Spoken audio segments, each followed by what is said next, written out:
లీజుకు తీసుకున్నానని కేటీఆర్ అంటున్నారు. ఒకవేళ అది ఎఫ్టీఎల్ ఆర్ బఫర్ జోన్లో ఉంటే దగ్గరుండి ఆ ఫామ్ హౌస్ నేనే కూలగొడతా అంటున్నారు.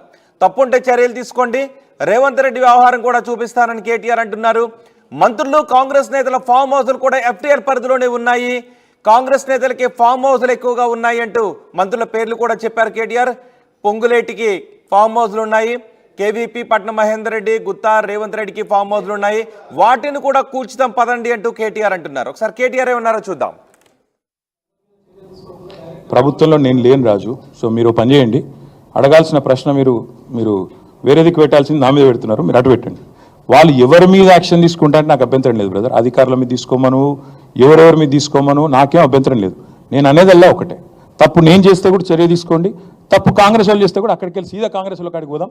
ఆడ మొత్తం ఆ చెరువు చుట్టూ ఎఫ్టీఎల్ బఫర్లు ఏమేమవుతున్నాయో మొత్తం కొలగొడదాం. వెల్కమ్. ఓకే, ఇక ఈ సోది ఎందుకుకే కానీ బ్రదర్. ఇగో మీ పేరు బ్రదర్, ఏ ఛానల్? Very nice. అయితే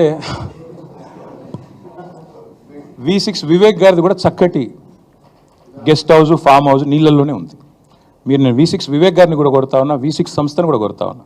దయచేసి మీ V6 వాళ్ళు వెళ్ళి 2 కెమెరాలు చక్కగా పెట్టి V6 వివేక్ గారు ఎట్లా కట్టారో అందులో అది కూడా తీయండి.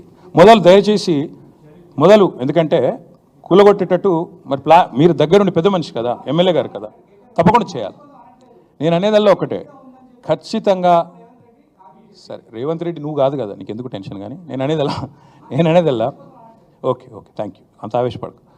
ఇంక కూలగొట్టట్లేదు, వివేక్ గది ఎట్లా కాపాడుకుంటాడు. కానీ నేను అనేదల్లా ఏంటంటే, నా అఫిడవిట్ ఏదైతే ఉందో ఇట్స్ పబ్లిక్ డాక్యుమెంట్. అఫిడవిట్లో ఏముందో ఆల్రెడీ పెట్టాను, నాకు దాచుకునేదేమీ లేదు. అఫిడవిట్లు ఉన్నాయి, చూసుకోండి. మీరు V6లు ఇంకా ఉన్నాయి కదా, చూసుకోండి. కానీ ఇవాళ సబ్జెక్టు నేను చెప్పిందేమో రేవంత్ రెడ్డి మోసము, కొడంగల్లు, బొమ్మరాజ్పేట, దౌలతాబాదు, అదేవిధంగా కోస్గిలో జరిగిన మోసము, రుణమాఫీలో ఆయన చేస్తున్న దగ. మీకు అది ఇంట్రెస్ట్ ఉన్నట్టు లేదు. నేను అందుకే చెప్తున్నా, తప్పు ఎవరు చేసినా చర్య తీసుకోండి. Let us start with ministers, let us go. Okay, thank you. నేను చెప్పినా తర్వాత మీ ఇష్టం. రైతులంటే పట్టలేదా? ఇంతసేపు రైతుల సబ్జెక్ట్ చెప్తే మీరేమో హైడ్రామా. నేను ఒకటే చెప్తా ఉన్నా, నాకంటూ పాపం కొంతమంది మీడియా మిత్రులకు కూడా తెలియదు. మీరు కొండలరెడ్డి మాయలో, రేవంత్ రెడ్డి మాయలో ఉన్నారు కొంతమంది.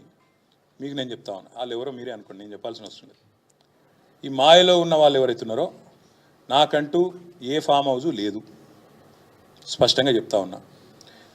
నా మిత్రుడు ఒక ఆయనకి ఫామ్ హౌస్ ఉంటే నేను లీజ్ మీద తీసుకున్నమాట వాస్తవం. ఒక 7-8 ఏళ్ళ నుంచి లీజ్ మీద ఉన్నమాట వాస్తవం.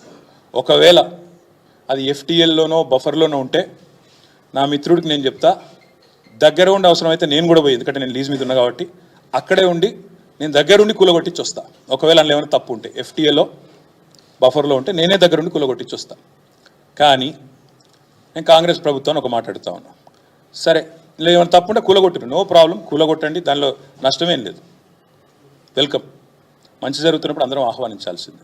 కానీ నేరుగా అక్కడి నుంచి బయలుదేరి నాతో పాటు రండి మంత్రులు, పెద్ద పెద్ద కాంగ్రెస్ లీడర్లు, ఎఫ్టీఎల్లలో బఫర్లలో కట్టిన రాజభవనాలు నేను కూడా తీసుకొని మీ అందరం కలిసిపోదాం. నాతో పాటు మీరు కూడా రండి మీడియా, నేను దగ్గర నుండి తీసుకొని పోతా. నిన్న మొన్నటి నుంచి నేను కూడా చూస్తూ ఉన్నా సోషల్ మీడియాలో ఎట్లా బ్రహ్మాండంగా జూములు పెట్టి మరీ తీసినారు. గూగుల్ ఎర్త్తో, అది గూగుల్ మ్యాప్స్ ఏందో కానీ చాలా చక్కగా పెద్ద పెద్ద కాంగ్రెస్ నాయకులు పేర్లు చెప్పమంటారా? రెవెన్యూ మంత్రి గారు పొంగులేటి శ్రీనివాసరెడ్డి గారు, తర్వాత కేవీపీ రామచంద్రరావు గారు, ఆ తర్వాత పట్నం మహేందర్ రెడ్డి గారు ఎఫ్టీఎల్లో, తర్వాత ఇంకెవరున్నారబ్బా, సుఖేందర్ రెడ్డి గారు కౌన్సిల్ చైర్మన్ గారు, తర్వాత మన ఉన్నారు మధు యాష్కి గారు, ఇంకా చాలామంది ఉన్నారు. ఇంకొకటి కూడా ఉంది, రేవంత్ రెడ్డి గారిది కూడా ఏడుందో నేను చూపెడతాను మీకు. మీరు వస్తా అంటే రేవంత్ రెడ్డి వ్యవహారం కూడా చూపెడతా. ఎక్కడుందో మీకు శాటిలైట్ మ్యాప్లు పంపుతా, చూసుకోండి. నేనేమంటున్నా అంటే ఐ వెల్కమ్. ఎక్కడ నా పేరు మీద ఏదో మీడియాలో ఏదో వేసేసి ఏదో జరిగిపోయింది, ఏమో అయిపోతుంది, ఆడేమైనా తప్పుంటే కొట్టండి, నేను ఎందుకు వద్దంట. వెల్కమ్. నా పేరు మీద ఏ ప్రాపర్టీ లేదు, లీజ్ మీద నేను ఉన్నాను. మా ఫ్రెండ్ నన్ను తిట్టుకుంటాడు కావచ్చు ఈ మాట చెప్పినందుకు, ఇంతెందుకు మాట్లాడినవరా నాయన నువ్వు అని, జీవితాంతం తిడతాడు కావచ్చు, పర్వాలేదు. నేను దాన్ని కూల్చడంలో నేను దగ్గరుండి సహకరిస్తా. ఆడికెళ్ళి అట్లే కలిసిపోదాం. అదే హైడ్రానో అమీబానో ఏదో ఉంది కదా, దాన్ని తీసుకొని ఆడికెళ్ళి పోదాం, పోయి సీదా మనం పొంగులేటి శ్రీనివాసరెడ్డి గారితో మొదలు